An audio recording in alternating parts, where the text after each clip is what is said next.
This message is brought to you by DoNotAge.org, the longevity research organisation that's on a mission to extend health span for as many people as possible via products that actually work. Start your journey today at DoNotAge.org and use code LLAMA for a 10% discount. That's LLAMA. Hello and welcome to My Day, My Life, a live long and master aging podcast where we delve into the daily routines of people who are living life to the full and have in one way or another mastered the art of aging. Today, a nutritionist, the lead dietitian at NutriSense, a metabolic health company that uses the latest technology to help people continuously track their glucose levels to live a healthier life. This is A Day in the Life of Carlee Hayes. I am 31 years old. I can't believe that, but I am. And the first thing that I do in the morning when I wake up is get accustomed to the light in my room. One big change that I've made recently is I use hue lights to simulate the sunrise. So instead of a really loud, kind of abrupt sound from my alarm clock, I have this gradual increase in light, and I tend to wake up naturally. I still have my alarm on there just in case that fails somehow, but I've found that this has made a huge difference in my morning routine and how I wake up in the morning, how I feel. Once I'm out of bed, my husband's great, and he usually makes me a homemade espresso with some ground cinnamon. And I tell you, this is my favorite part of my morning. I go into my office, I sip on that espresso, and I take about 3 minutes to fill out my gratitude list and my self-care list. This was a really hard habit for me to include in my routine, but now that it's part of it, I don't miss it. One thing that I found is that starting my day writing the things I'm gracious for, thankful for, helps me keep a better mindset. And this has been shown in research too, right? You're more positive, you're more likely to look at the big picture, you have more satisfaction. And that's something that I've kind of noticed build as I've continued to build upon that habit. After a little bit of stretching, cuddling my German Shepherd for a little bit, I start my day. Cuddling your dog, although we do it kind of and don't think about it, there's a lot of big benefits when you have that as part of your routine, especially your morning routine. So we know that a dog or just any affection from an animal can stimulate oxytocin. So that love hormone, so that kind of travels all throughout my body, and I can feel it. So every single morning, this is the only time that my dog is cuddly. The other times of the day, he doesn't want anything to do with it. He'll follow me around, but he doesn't want me to touch him. So he'll cuddle me, and I just feel this overwhelming sense of happiness. And I think starting your day off with that oxytocin release and just that connection with another being is really, really important. And it might seem a little woo-woo. It might seem like, well, I don't know about that, but it really makes a big difference. And I find that just my mindset is a lot better on the days that I have that into my routine. I'm a big morning person, so I start usually around 6:30 a.m. and I work right now at a company called NutriSense. So we are a nutrition company, a metabolic health company that's helping people create, tailored nutrition and lifestyle plans to reach their health potential. And honestly, this job I don't truly think of as a job. I love what I do, so I'm always really excited to go to work. One thing that's helped me is to schedule every single thing that I do that day into my calendar. And that includes self-care, that includes walks, that includes breaks. Because I think when you're passionate about what you do, you can really miss those and you can neglect your own needs. I have a little ping that comes off, usually between 9:30 and 10:30, that tells me to break for my first break for the day. And that's usually also when I break my fast. So I usually try and fast between 12 to 14 hours every day. And this depends on my hunger levels. Sometimes I'm not very hungry and I can fast for a little bit longer. Sometimes I'm ravenous in the mornings and I break it a little bit earlier. So I just listen to my body and let that dictate when I have my first meal. But one thing that I always do is I break my fast with protein.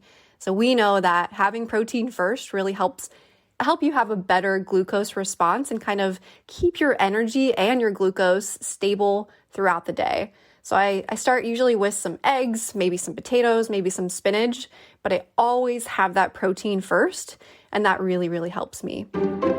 I knew I wanted to become something to do with nutrition from a very early age. I always loved food, but I really think my great-grandmother was a dietitian, and she lived to be 101 years old.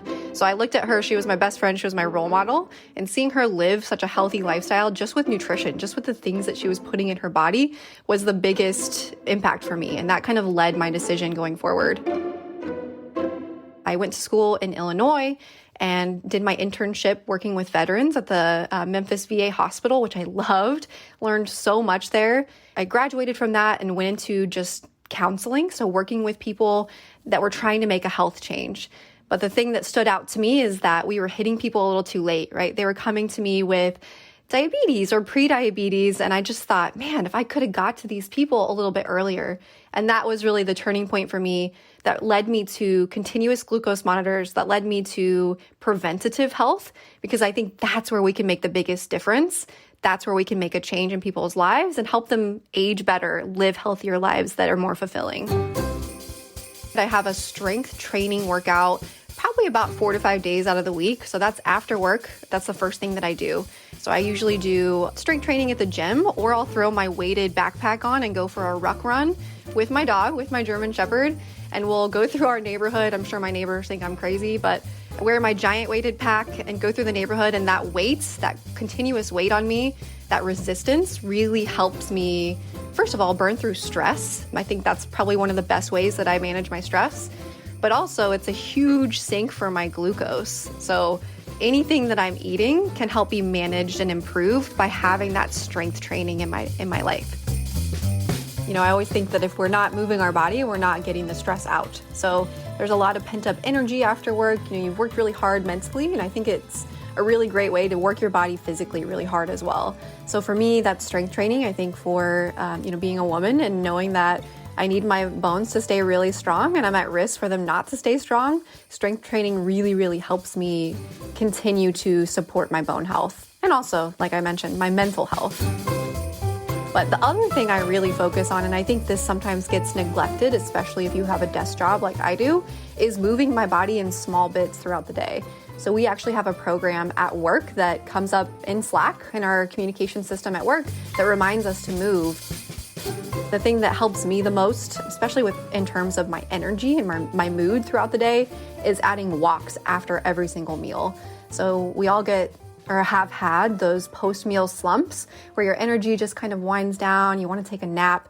But the thing that I found that combats that the best is adding what we call postprandial or after meal walks. So after every single meal, I go for just a quick 15, maybe 30-minute walk around my neighborhood, through the woods. I think just being outside and getting sunlight, vitamin D is really, really helpful for my mental state as well. And that helps me avoid that slump, and I come back to work feeling energized and feeling on track. I think about lifespan, I think about HealthSpan, and I think about how my normal routine and my normal habits every single day are helping me get to where I want to be later on. I think if you're looking at your schedule day to day, there's no way you can be planning for your life at whole. So one thing I always do is ask myself, is this something that I would want to be doing or that I would be happy with doing 6 months from now? So if that is working more than I want to be, or skipping my daily workouts because I'm stressed, or drinking, wine every single day, is this a habit that I would want to have 6 months from now? And so thinking, long-term can help you prepare and kind of build those habits into your life forever.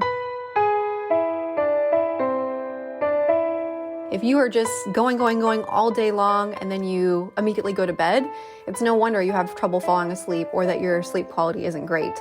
So at least 1.5 hours before I want to be asleep, I'm winding down. I'm shutting the lights down low, so really, really dim lights to, again, support that sleep-wake cycle and my circadian rhythm, and kind of priming my body to get in the mode of my melatonin's coming up. I'm getting ready for bed physically and mentally. I also always take a hot shower before bed. That just seems to lull me to sleep a little bit. And then I try and avoid that blue light. So avoid my phone for at least an hour before bed. This is sometimes a challenge for me. I still struggle with this one. So I think if you're struggling with that at home, you're not alone. It's really hard. But trying to do that and replacing it with a book. So every single night I read a book. before bed, take that hot shower, and aromatherapy. So every single morning, like I mentioned, I write down those self-care activities that I'm going to do throughout the day. And those are always on the list. Do I have my walk in the day? Do I have my aromatherapy, my candles at night, my hot shower, my reading, like all those things you can look forward to all day long. And then they're part of your routine and you're kind of planning for them ahead, which for me is really important to stay on track. I sleep at least 8 hours a night. I think I'm happier when I'm like 8.5, 9 hours. But yeah, last night I was in bed at 8:15. I was asleep by 8:45, up at 5:45. So that's really important for me, is overestimating how much sleep I actually need, getting to bed earlier than I think I need to be, and just enjoying that wind down routine as much as I can. Health optimization is what this podcast is all about, and that means taking care of our mitochondria, the energy centres of our cells. Physical strength, avoiding frailty, is key, and that's why the science behind urolithin A and the work of Timeline Nutrition is so interesting. You can find out more and get a discount code at our website and in the show notes for this episode.